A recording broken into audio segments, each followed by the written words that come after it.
बहन के लिए भगवान से लड़ जाए, जो सीता मैया को पवित्र पहुंचाए, जो राक्षस होकर भी विद्वान कहलाए, ऐसा रावण, ऐसा रावण मुझे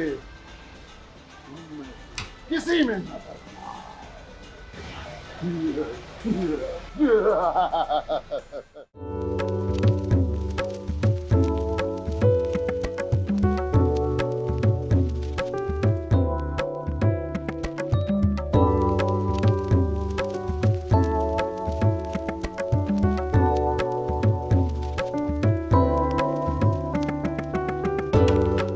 जय श्री राम इंडिया टीवी देख रहे हैं आप और मैं हूं आपके साथ ऋषिभा। जय श्री राम के नारे जितने लगाएं उतने कम है, लेकिन आज खास तौर पर इसलिए क्योंकि देश की सबसे बड़ी रामलीला का पूरा क्रू हमारे साथ मौजूद है और वो भी पूरी अपनी वेशभूषा में। वाकई आप लोग बहुत खूबसूरत लग रहे हैं। तो चलिए दर्शकों, सबसे पहले हम आपको मिलवाते हैं हमारे राम से। जय श्री राम सर। सबसे पहले मैं चाहूंगी कि ये जो ओपनिंग हुई ये एक डायलॉग के साथ हुई और उस डायलॉग के साथ जिससे आपको कोई सीख मिली हो भगवान राम के कैरेक्टर से। मेरा नाम तो केवल राम है और आपका नाम तो मुझसे भी बहुत बड़ा है, परशुराम। अगर आप ध्यान से देखेंगे तो मुझ में भी आपको अपना ही दास दिखाई देगा गुरुदेव। लक्ष्मण की बातों पे मत जाइए, ये तो बचपन से ही उतावला है, इसे क्षमा करें और हो सके तो मुझे पहचानने की कोशिश करिए। तो जब वो इस मिठास से बोलते हैं और हाथ जोड़ते हैं और उनके आगे अपना शीश भी रखते हैं, अगर यदि फिर भी आपका क्रोध शांत ना हुआ तो इस राम का शीश आज आपके सामने झुका है। तलवार से शीश को अलग कर दीजिए, एक उफ तक ना निकलेगी। तो ये बहुत अच्छा संदेश है। तो जी, अच्छा लगा। जैसा कि आप पहले भी राम का किरदार निभा चुके हैं जी टीवी के सीरियल पे और एक बार फिर आपको राम का किरदार निभाने का मौका मिला है, तो कैसा आप महसूस कर रहे हो, कितनी जिम्मेदारी समझते हैं? राम का किरदार निभाना भारत जैसे देश में एक, मुझे लगता है कि इससे बड़ी जिम्मेदारी हो ही नहीं सकती है। तो ऐसी रिस्पॉन्सिबिलिटी आपके कंधों पे आ जाती है, क्योंकि लोग जो आप कर रहे हैं उसको स्वयं बहुत ही ध्यान से देखते हैं और ध्यान से सीखने की कोशिश करते हैं। तो गलती की गुंजाइश नहीं है। तो क्योंकि हम पहले निभा चुके हैं इसलिए थोड़ा सा आसान हो जाता है किरदार में घुसना, वो मर्यादा का पालन करना, किस तरीके से लोगों तक संदेश पहुंचना चाहिए, उसका ये सारी चीज़ें काफ़ी हद तक आसान हो जाती हैं। रिस्पॉन्सिबिलिटी बहुत बड़ी है, लेकिन अभी तक जस्टिस किया है, उम्मीद करते हैं कि इस बार भी जस्टिस करेंगे। सुंदरता का, सुशीलता का और सभ्यता का प्रतीक होती हैं सीता माता। हमारी सीता माता यहाँ मौजूद है और बेहद खूबसूरत लग रही हैं आप। सीता माता का एक डायलॉग हो जाए। यदि आकांक्षा थी प्रेम दृष्टि की तो शिव धनुष तोड़ा होता, यदि बल था तो उसी स्वयंवर में सीता से नाता जोड़ा होता। तू योद्धा नहीं, चोटा है चोटा, हर कर लाया है एक अबला को, और अब भी जीतना चाहता है छल बल से अटल सत्यता को। बहुत खूब, बहुत खूब। जैसा कि आप सीता माता का रोल प्ले कर रही हैं, तो आप महिलाओं को क्या ऐसा मैसेज देंगी जो इस कैरेक्टर में रह के आपको देना चाहिए?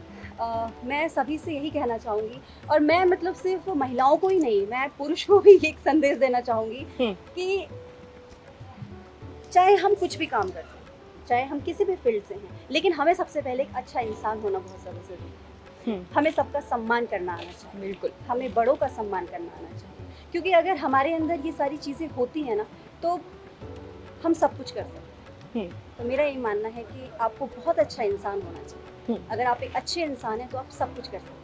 जी। मेरा ये सवाल रहेगा लक्ष्मण से। जैसा कि हम देखते आए हैं कि लोग जो हैं वो रामलीला में भगवान राम का, लक्ष्मण का, माता सीता का किरदार निभाते हैं। ऐसा माना जाता है कि जो लोग ये किरदार निभा रहे हैं वो 10 से 15 दिन पहले किसी भी तरीके का तामसिक बोझ छोड़ देते हैं या फिर सिगरेट, दारू, शराब का सेवन ये सब छोड़ देते हैं। तो क्या ऐसे इंस्ट्रक्शन आपको भी मिले हैं और फॉलो किए जा रहे हैं या नहीं? देखिए, सबसे पहली बात तो ये है कि मैं अपनी रियल ज़िंदगी में भी वेजिटेरियन हूँ। जी, बहुत तो खूब। मेरा इन चीज़ों से दूर दूर तक कोई आता नाता नहीं है। और प्लस पॉइंट ये है कि 15 तारीख से नवरात्रि शुरू हो रहे हैं। हम कल ये चीज़ डिस्कस कर रहे थे। तो वो होता ही है अपने आप में, जब आप एक ऐसा किरदार निभाते हैं तो आपके अंदर से ही आ जाता है कि मुझे ये सब चीज़ें नहीं करनी है, तो वो ऑटोमेटिकली आप छोड़ ही देते हैं। राम ना मिलेंगे हनुमान के बिना, एक बार जय श्री राम का नारा लगा दीजिए। जय श्री राम। और एक डायलॉग जो हनुमान जी का है, जो आपका फेवरेट है इस रोल में, वो। मेरा फेवरेट एक डायलॉग है, मैं रोज पढ़ता हूँ। डायलॉग क्या है, वो पूरे आप हनुमान जी के बारे में पूरी बहुत सारी अच्छी बातें, पूरी हनुमान चालीसा। तो मैं उसकी आपको छोटी सी एक पंक्ति सुना। बिल्कुल। बुद्धिहीन तनुजान के सुमिरो पवन कुमार, बल बुद्धि विद्या दे मोहे हर हो कलेश विकार।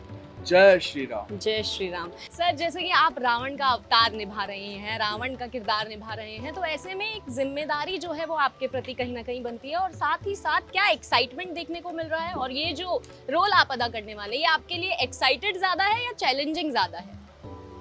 देखिए, दोनों ही चीजें, एक्साइटमेंट में चैलेंज भी आ जाता है, क्योंकि इसके बिना बात बनती नहीं है। ये ऐसा खेला है जो स्टेज पे होता है, वो सबके सामने होता है, इसमें टेक नहीं हो सकती जी। ये नहीं कह सकते सॉरी एक बार और करते हैं। कट इसका लगनी चैलेंज अलग है, क्योंकि मैं कोई स्टेज का बहुत माहिर इंसान एक्टर नहीं हूँ, लेकिन मेरे लिए यही चैलेंज है कि मैं कर पा रहा हूँ, आ रहा हूँ, दिल से आवाज आई कि मुझे करना चाहिए, पहले भी किया था, तो मैं उसी बात को लेके, उसी चैलेंज को लेके आया हूँ। लेकिन ये बात सही है कि रामायण जो है हमारे लिए, हमारे कल्चर के लिए, हमारे आने वाले नौजवानों के लिए बहुत बहुत ज़रूरी है, और उसका ये जो बखान, ये जो गुणगान हम रामलीला के थ्रू करते हैं। अगर मैं कहूँ तो सबसे पहला कोई खेल मैंने देखा था अपने बचपन में, तो रामलीला ही थी जी।